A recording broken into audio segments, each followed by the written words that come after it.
నాకు అమ్మ ఒడి, మా పాపకు 15,000 వచ్చింది సంవత్సరానికి, నాకు ఆటో డబ్బులు 10,000 వస్తాయి, నాకు ఆధారు రేషను, నాకు అన్ని వెట్టు జెట్ ఈ వాలంటీర్ వల్ల అన్నీ అయిపోతున్నాయి. దేవుడి వల్ల నాకు ఒంటరి మహిళ అనే పెన్షన్ కూడా అది వస్తే చాలు అని కోరుకుంటున్నాను. జగనన్న నాకు ఇంత మేలు చేసిన జగనన్నకు నేను జై జగనన్న అని కోరుకోవాలనుకుంటాను. చాలా హ్యాపీగా ఫీల్ అవుతున్నాను, చాలా సంతోషంగా ఉంది. ఈ రోజున జగనన్న నాకు చాలా మేలు చేశాడు. అది కోరుకుంటే ఆ దేవుడు కూడా నేను చేస్తానో లేదో నాకైతే తెలియదు, కానీ జగనన్న మాత్రం నాకు చాలా మేలు చేశాడు. జన్మానికి జగనన్నకు నేను రుణపడి ఉంటాను. నేను ఒక ఆటో డ్రైవర్గా కష్టపడి నా 2 పిల్లలు, నాకు బాబు పాప, మా బాబు బీటెక్ ఫస్ట్ ఇయర్, మా పాప 10th వచ్చింది. కష్టపడి నా పిల్లల్ని చదివించుకుంటాను. మొన్న ఏకృతం సార్ దగ్గర కూడా వెళ్ళా, మా బాబుకు ఒక ఫ్రీ సీట్ వచ్చింది సార్, కానీ హాస్టల్ ఫీజు ₹1,00,000 అడుగుతున్నారు. మా బాబుకు ₹1,00,000 నేను సంవత్సరానికి ₹1,00,000 నేను కట్టుకోలేను సార్. నాకు ఇంకొక పాప కూడా ఉంది. నాకు సంవత్సరానికి 1,00,000 4 సంవత్సరాలు బీటెక్ చదువుకునే నాకు 4 సంవత్సరాలు 4 లక్షలు పెట్టుకునే స్తోమత నా దగ్గర లేదు సార్. నా బాబుకు కొంచెం హాస్టల్కు ఎంతైనా కొంచెం తగ్గించండి సార్ అని చెప్తే ఆ సార్ దగ్గరికి పంపించేస్తారు. 10% ఇచ్చాడు డిస్కౌంట్.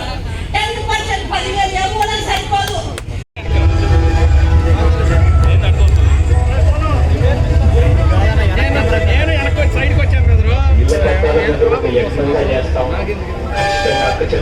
మంచి జరగాలి.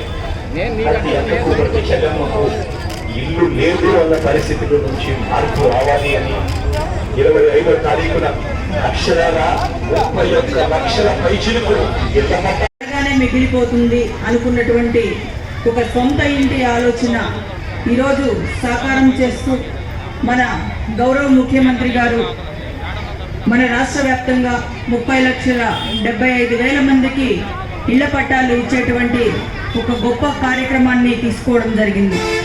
ఇది గతంలో ఎక్కడా లేనటువంటి చరిత్ర. అలాంటి ఒక సువర్ణ అధ్యాయాన్ని ఈరోజు మన పేద ప్రజలకు ఇచ్చినటువంటి ఘనత మన గౌరవ ముఖ్యమంత్రి గారికి దక్కుతుంది. మనం చూస్తే మన గుంటూరు నగరంలో దాదాపుగా 30-40 సంవత్సరాల నుండి కూడా ఒక సొంత ఇల్లు కట్టుకోవాలంటే అది కలగానే మిగిలిపోయినటువంటి చాలామంది లబ్ధిదారులు ఉన్నారు. ఎందుకంటే మనకు నగర ప్రాంతంలో ప్రభుత్వ భూమి ఇవ్వడానికి ఎక్కడ భూమి దొరకనటువంటి పరిస్థితి. మరి బయట వేరే స్థలం ఇవ్వాలంటే దాన్ని కొనుగోలు చేసి ఇవ్వాల్సి అవసరం ఉండేది.